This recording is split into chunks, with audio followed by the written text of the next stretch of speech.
Bonsoir à tous et à toutes. Aussi bien les difficultés que les potentialités de la filière forêt-bois française sont bien connues de vous qui participez à cette visioconférence, sans qu'il me soit nécessaire de les rappeler. J'insisterai seulement sur le fait qu'aux problèmes structurels que connaît depuis trop longtemps le secteur forestier national s'ajoutent ces dernières années les effets d'un réchauffement climatique rapide, notamment les sécheresses récurrentes, auxquelles les essences forestières peinent à s'adapter. Le réchauffement climatique menace la capacité productive et reproductive de nos forêts, qui en sont les victimes et en même temps un facteur essentiel de son atténuation. La pandémie que nous connaissons cette année vient par ailleurs renforcer l'importance d'une filière forêt-bois nationale viable et durable, et donc de l'innovation qui s'y déploiera, justifiant encore plus les initiatives de récompense aujourd'hui décernées. La tribune collective, nos forêts dépérissent, que faisons-nous, portée par la présidente de PEFC France, diffusée mercredi dernier et co-signée notamment par la députée Anne-Laure Catelot, auteure d'un rapport récent sur l'avenir de la forêt et de la filière, et par plusieurs scientifiques membres de l'Académie d'agriculture de France, appelle toutes les parties concernées à abandonner leur guerre picrocolline et à retrousser leurs manches. Et ce, ajouterai-je, en plus des efforts indéniables de structuration et de mise en ordre de compétition déjà conduits ces 10 dernières années par les acteurs de l'amont comme de l'aval. Dans l'introduction à notre visioconférence, le secrétaire perpétuel de l'Académie d'agriculture de France a rappelé que celle-ci était aussi l'Académie nationale de foresterie. Elle est donc, elle aussi, partie prenante du secteur, notamment par son action de plaidoyer et d'information scientifique. Au terme d'une longue carrière entièrement dévouée à la cause de la forêt et du bois, j'ai proposé en 2014 à l'Académie qui l'a accepté, comme l'a rappelé tout à l'heure son secrétaire perpétuel, de créer une récompense propre à la filière bois, forêt-bois, au sein de l'Académie, plus précisément en faveur de la valorisation du bois français, sous la forme de trophées décernés chaque année à 2 entreprises se différenciant en principe par la taille qui transforment du bois français, le font en quantité croissante et selon des procédés innovants. Et ce faisant, créent en France de la valeur ajoutée et des emplois industriels, valorisent ainsi mieux les ressources forestières nationales et leur diversité, et contribue à améliorer la balance du commerce extérieur de la filière en augmentant les exportations de produits finis ou semi-finis, en réduisant les importations et en diminuant les exportations à faible valeur ajoutée de bois rond. Le comité de sélection comporte 3 autres académiciens, messieurs Michel Vernois, que vous avez entendu, qui participe au comité scientifique de l'Acanopée, qui est le gestionnaire de cette récompense, Georges-Henri Florentin, ancien directeur général du FCBA, actuellement président de France Bois 2024, et Patrick Olivier, trésorier perpétuel honoraire de l'Académie, ainsi que 6 personnalités publiques et privées de la filière nationale. Les lauréats pour 2020 sont 2 entreprises industrielles de transformation de bois français de nature différente. Je les félicite à mon tour, ainsi que ceux de leurs dirigeants qui vont s'adresser à vous dans un instant. J'ajoute que je me réjouis à l'avance de les rencontrer sur le site de leur activité pour leur remettre leur trophée non plus en virtuel mais en réel, en compagnie de mon confrère Michel Vernois, lorsque le coronavirus voudra bien nous le permettre.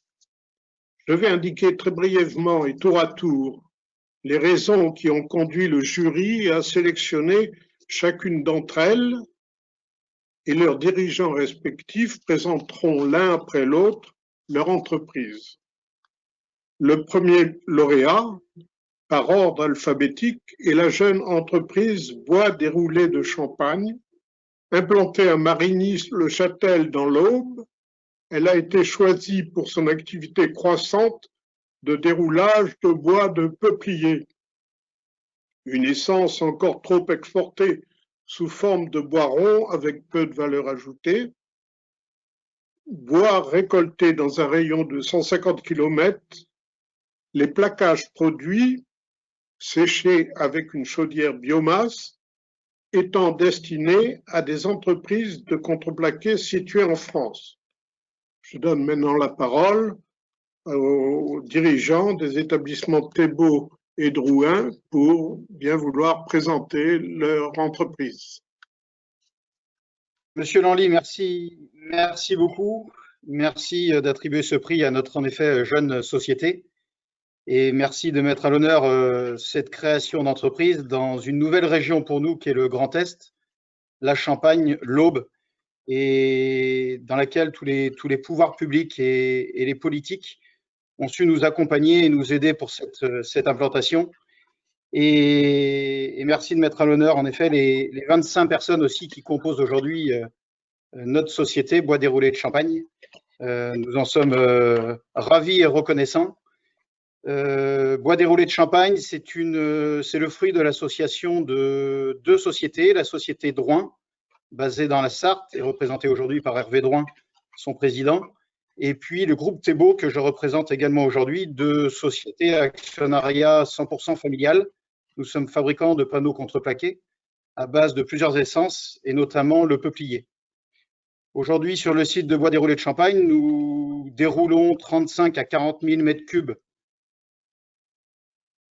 de grumes, de bois ronds, sur lesquels nous nous appuyons sur des fournisseurs dans un rayon de 100 à 150 km, comme vous le disiez, des exploitants forestiers locaux qui nous font profiter aussi de leur réseau et de tout leur savoir-faire pour alimenter notre usine et vraiment s'inscrire dans un circuit court de proximité.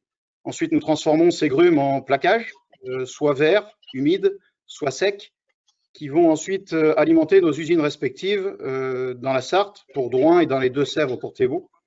Et dans ces usines, nous allons bâtir des panneaux contreplaqués qui servent essentiellement pour l'agencement, pour l'ameublement, pour le caravaning, pour l'emballage industriel, aussi pour des caisses en bois, pour de l'habillage de véhicules, et puis des applications bien techniques et spécifiques que peuvent être des panneaux usinés ou des panneaux acoustiques. Aujourd'hui, l'usine de Bois Déroulé de Champagne alimente ces deux actionnaires et nous ne sommes pas fermés non plus pour alimenter et fournir d'autres utilisateurs. Et c'est vrai que s'implanter dans cette région, pour nous qui sommes plutôt de l'Ouest, on a été attirés par cette région parce qu'il y a de la tension aujourd'hui sur le peuplier, sur son approvisionnement, parce qu'il y a eu un défaut de plantation et un manque de plantation sur ces 25 dernières années. Et c'est vrai qu'on s'est implanté au plus près de cette ressource dans cette région, parce qu'une région avec moins de tension, moins de difficultés dans les années à venir pour s'approvisionner. Et il est vrai aujourd'hui qu'il est de notre responsabilité à tous, mais d'en faire la promotion de plantation et de développement de cette filière. Et pour cela, je vais laisser la parole à notre associé Hervé Drouin, qui va vous parler un peu plus de la partie amont et pour rebondir sur vos propos, Monsieur Lanly. Oui, bonjour à tous. À mon tour, je vous remercie, Monsieur Lanly, de nous avoir attribué ce trophée. C'est très gratifiant et c'est vraiment pour nous un honneur parce que je pense que ce n'est pas une première, mais je pense que c'est c'est pas courant de voir deux sociétés qui font le même métier et qui s'associent voilà, pour déjà travailler ensemble, pour permettre la mise en place d'une unité de déroulage qui aurait été assez difficile pour l'un ou pour l'autre à mettre en place seul, vu les engagements financiers importants qu'il y a en termes d'investissement. Donc, on peut dire aujourd'hui, après 2 ans, 3 ans d'existence, que c'est une expérience réussie et qu'elle est amenée encore à se développer dans l'avenir. Concernant les approvisionnements, c'est vrai que ce choix qui avait été fait dans l'Est de la France, il était motivé par le fait qu'il n'y avait quasiment pas d'industrie en fait dans le Grand Est qui utilisait du peuplier. Alors, il y en avait certes encore des scieurs, bien entendu. Il y avait une entreprise de déroulage, mais nous avions fait le constat que beaucoup de peupliers de qualité partaient, notamment en Italie. Et au jour d'aujourd'hui, c'est quand même dommage de voir cette matière première qui est quand même plantée par des propriétaires forestiers, qui a été en partie subventionnée aussi par le Fonds forestier national, de voir partir à l'étranger et de voir partir en même temps de la valeur ajoutée sur notre territoire. L'autre motivation, c'était aussi de s'approvisionner dans une région qui a un passé important de popiliculteurs. Vous avez, enfin, dans cette région, c'est vrai que l'expérience des popiliculteurs, des sylviculteurs, des pépiniéristes est très importante parce qu'il y a eu dans le passé des industries qui étaient florissantes, mais qui ont pour certaines disparu.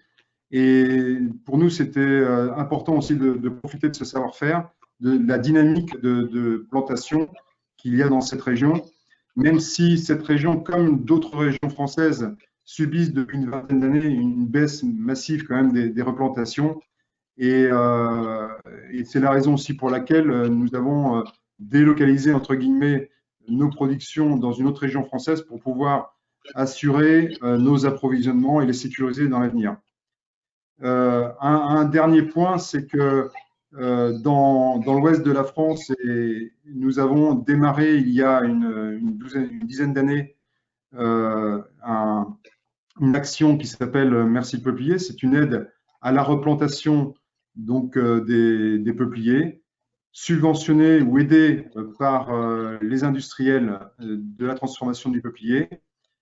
Cette action mise en place en fin 2011, début 2012, est en train de croître. Elle croît depuis bien sûr 8 ans, mais elle continue de croître, surtout qu'elle est maintenant abandonnée par plusieurs régions françaises, dont la région Grand Est, mais viennent s'y ajouter aussi la région Grande Aquitaine, la région Pays de la Loire, la région des Hauts-de-France qui va nous y rejoindre aussi, et puis le ministère aussi de l'Agriculture et de la Forêt qui abonde aussi dans la partie Val-de-Loire, donc qui abonde les subventions de plantation de peupliers. Donc, ce constat que tout le monde fait aujourd'hui au niveau de la forêt, qui est un déficit de replantation dans le peuplier, on l'a fait depuis maintenant assez longtemps. On était peut-être visionnaire, mais parce qu'on a cette chance dans le peuplier d'avoir des chiffres très précis sur les quantités de plants qui sont vendus chaque année. Et ce déficit, on le voit depuis 20 ans qui est en décroissance. Et c'est la raison pour laquelle on a mis en place cette action de Merci Peuplier qui, aujourd'hui, on peut le dire, une réussite qui demande encore on demande encore et encore plus d'acteurs pour nous y rejoindre, mais c'est chose faite aujourd'hui et même des étrangers qui viennent nous rejoindre. Donc, on espère pouvoir inverser cette courbe de plantation. C'est déjà fait, mais de manière encore insuffisante. Mais on était descendu quand même à 650 000 plants par an, alors qu'il y a 20 ans, on était à 2 millions de plants de plantés. Et on retrouve depuis l'année dernière un niveau de plantation à 1 million, avec un objectif de 1,5 million d'ici 4 ou 5 ans. Donc voilà, à la fois les motivations de notre implantation dans cette région Grand Est, et voilà aussi, en quelques mots, notre problématique d'approvisionnement passé, actuels et puis à venir. Merci bien, messieurs Thébault et Drouin, pour avoir explicité cette association originale entre vos deux entreprises et aussi pour l'appui que vous donnez à la populiculture française qui en a besoin et qui permet aussi de ne pas voir partir à l'étranger du bois de peuplier qui pourrait être transformé en France. C'est le propre même de l'objectif des trophées de l'Académie d'agriculture de France. Je vais passer maintenant au deuxième lauréat, l'entreprise Dominov, sise à Sainte-Hélène-du-Lac, près de Chambéry, en Savoie, pour sa fabrication en croissance d'éléments préfabriqués d'ossature bois composés de panneaux structurels de particules orientées, OSB, ces particules provenant de bois d'éclaircie feuillus et résineux français, suivant un système constructif innovant, breveté Blockwood. Je passe maintenant la parole à M. Joël Ménard pour nous présenter son entreprise. Oui, alors, tout d'abord, merci. En tout cas, on est très fiers de pouvoir participer à ce concours et en tout cas dans notre lauréat. Donc Dominov, la société qui porte ce projet, c'est une société que moi j'ai créée en 2012 dans l'idée de trouver une autre manière de construire que l'ossature bois traditionnelle. Alors, on va passer au slide suivant, on va pouvoir voir le produit. Donc, le produit Blockwood, donc, qui est développé par la société, il a une particularité, c'est que c'est un système constructif qui est entièrement basé sur une structure en panneaux de fibre orientée, d'OSB. Pour faire simple, on n'utilise plus de l'OSB, on n'utilise plus du tout de bois massif résineux. Donc, on a cette particularité. Est-ce qu'on peut passer à la slide suivante? On a cette particularité donc de n'utiliser que du panneau avec un gros avantage, c'est qu'on va plus faire appel à un résineux qui n'est pas forcément l'essence majoritaire en France. Globalement, en forêt française, on a à peu près 25% de nos forêts qui sont du résineux, mais le reste, c'est du feuillu. Donc, d'utiliser cette matière première, ça va nous permettre justement de valoriser le bois feuillu dans la construction, ce qui n'est pratiquement pas utilisé aujourd'hui, malheureusement. C'est quasiment que du résineux et donc de l'importation. Ce panneau OSB, donc, qui est fabriqué par notre partenaire Suisse Chrono, utilise vraiment un mix de 50% de feuillu et 50% de résineux, qui sont récoltés à peu près 200 km à la ronde autour de Sully-sur-Loire, dans le centre de la France, avec des bois, on va dire, de piètre qualité. C'est du bois qui normalement ne serait pas utilisé pour faire du bois de construction, du bois de charpente, du bois qu'on utiliserait plutôt en bois de chauffage. Donc l'intérêt, c'est qu'on utilise des bois de faible valeur avec un mix et qui va nous servir intégralement à faire des caissons en fait, de construction porteurs, comme on peut les voir. Donc on a vraiment, on a déposé un brevet, on a toute une partie de certification relativement contraignante. On est dans le milieu de la construction, donc aujourd'hui on a validé tous ces points. On se développe très bien sur l'ensemble de la France. On commence à partir aussi à l'export avec des produits transformés en Belgique, Hollande. Voilà. On peut passer à la slide suivante.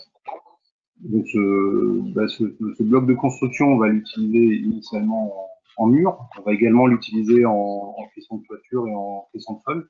On va arriver vraiment à faire tous les éléments porteurs avec cette technologie qui va nous permettre d'intégrer à l'intérieur un matériau isolant qui est une fibre de bois isolante qui est soufflée à l'intérieur. Donc on a un produit entièrement bois français avec une technologie 100% bois qui, comme je disais, qui commence à bien se développer. On double quasiment le chiffre d'affaires tous les ans.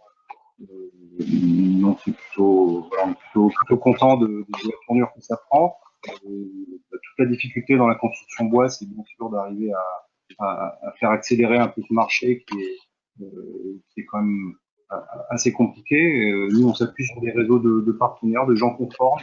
L'idée, c'est vraiment de pouvoir donner accès à la construction bois à des entreprises qui ne le feraient peut-être pas initialement. Donc, on commence à travailler avec beaucoup d'entreprises générales et plus forcément que des spécialistes du bois charpentier. Donc, on est persuadé que le développement de la construction bois passera aussi par un peu une vulgarisation en fait de cette construction grâce à des éléments préfabriqués, à des éléments très simples, pour qu'on ait un maximum d'entreprises qui puissent y accéder et plus uniquement des spécialistes, comme on a pu le voir jusqu'à présent. Voilà, si on passe à la slide suivante, on va voir que derrière ces caissons, on arrive à faire des choses très très différentes. Hein. Notre marché principal, ça va être de la maison individuelle, de l'extension, de la surélévation. Si on passe à la slide suivante, on va voir qu'on travaille aussi sur des petits bâtiments collectifs avec des technologies de murs porteurs, de murs rideaux, des choses assez variées, souvent relativement contemporaines, mais qui sortent complètement d'un côté maison bois, chalet, qu'on a encore un petit peu tendance à penser. Aujourd'hui, la maison bois, c'est vraiment c'est du préfabriqué avec tous les aspects possibles, imaginables au niveau architectural. Et puis surtout, ce côté préfabriqué ou le matériau bois est aujourd'hui le matériau idéal pour faire de la préfabrication industrielle. Voilà, je tenais à vous remercier et puis on espère pouvoir continuer dans cette voie. Merci bien, Monsieur Ménard, pour la présentation de votre entreprise, qui est particulièrement intéressante, en particulier pour cette utilisation des petits bois qui n'est pas toujours facile et beaucoup sont laissés en forêt, et aussi pour le fait que votre procédé est original et qu'il marche aussi à l'exportation. Voilà, je voudrais, en terminant, rappeler que l'Académie d'agriculture remercie les dirigeants qui ont bien voulu participer à cette vision, aux dirigeants des entreprises lauréates qui ont participé à cette vision conférence, et on les félicite à nouveau pour leur réussite. Voilà, je vous passe la parole, Monsieur Ulcer.